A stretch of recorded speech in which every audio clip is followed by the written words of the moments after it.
Bonjour et bienvenue dans Regardons les graphes, l'émission qui décortique les courbes et les chiffres de l'économie mondiale. Aujourd'hui, nous allons examiner une tendance de fond, la course à l'acquisition d'or par les banques centrales. Depuis près de 20 ans, l'accumulation d'or est devenue une stratégie essentielle, mais pas pour tout le monde. Alors si on regarde l'évolution depuis l'an 2000, une tendance nette apparaît. Au début du siècle, les banques centrales étaient vendeuses nettes d'or. L'or paraissait inutile, c'était l'époque de la stabilité monétaire, des taux maîtrisés, de la confiance dans le dollar et de la nouvelle monnaie européenne, l'euro. Mais tout change en 2008 avec la crise financière. L'effondrement des subprimes et la faillite de Lehman Brothers fragilisent la confiance dans des monnaies et réveillent l'intérêt pour le métal. Dès 2010, la courbe s'inverse, les banques centrales redeviennent acheteuses nettes et elles ne s'arrêteront plus. Les pays émergents, en premier lieu, la Russie, la Chine, la Turquie, mènent la danse. Pour eux, l'or n'est pas seulement une valeur refuge, c'est une arme stratégique. C'est à partir de 2018 que le rythme s'emballe. Les guerres commerciales, la pandémie, puis la montée des tensions géopolitiques poussent les banques centrales à accumuler toujours plus de métal. En 2022, un record absolu est battu, plus de 1000 tonnes d'or achetées en une seule année, du jamais vu depuis les années 50. Cet appétit ne faiblit pas en 2023 ni en 2024. 3 années de suite au-dessus de 1000 tonnes, c'est un fait inédit dans l'histoire moderne. Et ce n'est pas un hasard, l'invasion de l'Ukraine puis le gel des réserves russes en dollars et en euros ont agi comme un électrochoc. Le message est simple, tout actif financier peut être confisqué ou sanctionné, tout sauf l'or physique. Si l'on regarde de plus près, certains pays se distinguent. La Pologne reste en 2025 l'un des acheteurs les plus agressifs d'or dans le monde. Elle a intensifié ses acquisitions. Après une pause en mai, elle est revenue sur le marché en octobre avec un achat de 16 tonnes, ce qui porte ses réserves totales à environ 530 tonnes. Le Kazakhstan a acheté 21 tonnes pour diversifier ses revenus pétroliers. La Turquie, qui connaît toujours une période d'inflation extrême, reprend ses achats d'or avec 17 tonnes après une pause en 2023. Mais le point assez opaque, c'est la Chine, qui ne déclare que 19 tonnes. Mais les analystes pensent qu'elle achète bien davantage en coulisses. On va y revenir. Alors pourquoi cette ruée ?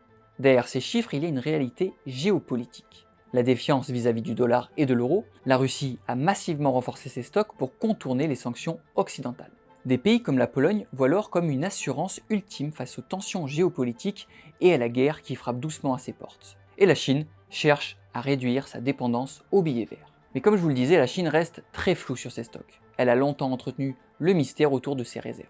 Entre 2009 et 2015, elle n'a pas actualisé ses chiffres. Les réserves restaient officiellement figées à 1054 tonnes, puis en 2015, la BPOC révèle un bond spectaculaire.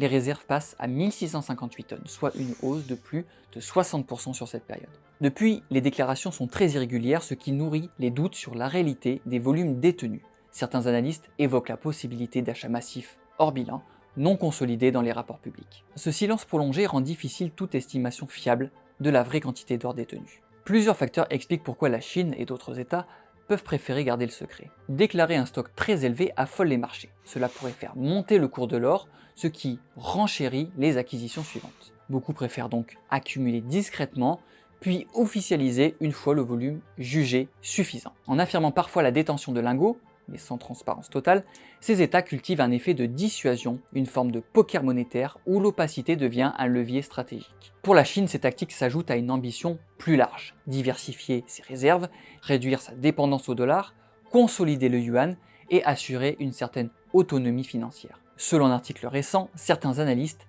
estiment que les achats réels de la Chine en 2025 pourraient être supérieurs à 10 fois le chiffre officiel, l'équivalent de plusieurs centaines de tonnes, là où la BPOC ne déclarait que quelques tonnes par mois. Contrairement à la majorité des banques centrales, le Canada a choisi une stratégie totalement différente. Elle ne détient plus aucune réserve officielle d'or depuis 2016. Autrefois, le pays disposait d'un stock conséquent d'or, jusqu'à plus de 1000 tonnes à son apogée.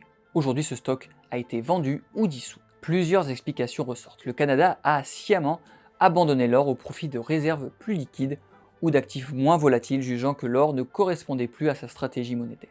Dans un contexte où beaucoup de banques centrales renforcent leur or, ce désengagement est un pari inverse. Miser sur la stabilité monétaire, les devises modernes, plutôt que sur les métaux précieux. Ce choix illustre une approche radicalement différente. Quand d'autres voient dans l'or une assurance contre tout, le Canada semble avoir parié sur la continuité des marchés, des devises et de la normalité économique. Même si ce pari peut apparaître comme risqué en cas de crise globale majeure. Je vous laisse aller voir l'émission 31.1 grammes sur ce sujet. En 25 ans, les banques centrales sont passées du désintérêt total pour l'or à une frénésie d'achat. Le métal jaune est redevenu un actif stratégique au cœur des équilibres monétaires et géopolitiques. Et si la tendance se poursuit, la part de l'or dans les réserves mondiales pourrait bientôt atteindre un niveau qu'on n'a jamais vu depuis les années 70. Alors la prochaine fois que vous verrez une courbe sur le prix de l'or, souvenez-vous, derrière il y a aussi les banques centrales qui poursuivent leur ruée silencieuse. A très vite dans Regardons les graphes.